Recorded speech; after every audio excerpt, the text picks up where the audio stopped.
Hey guys, welcome back to yet another interesting video of Quick Guide, and in this video I am going to show you how to watch One Piece on Netflix in the Japanese audio.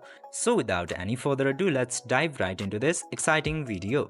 Now, in order to do that, you just simply have to open your Netflix application at first and log into your profile. And then after logging in to the Netflix, you will see this type of homepage into here.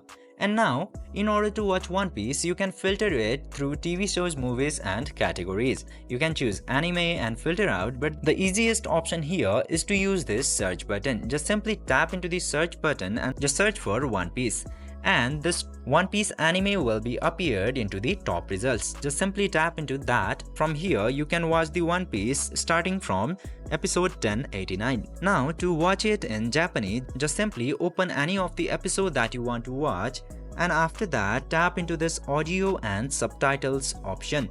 Then, after tapping into audio and subtitles, you can change the languages and subtitle as your preference. Just simply select the language and subtitle and click to apply.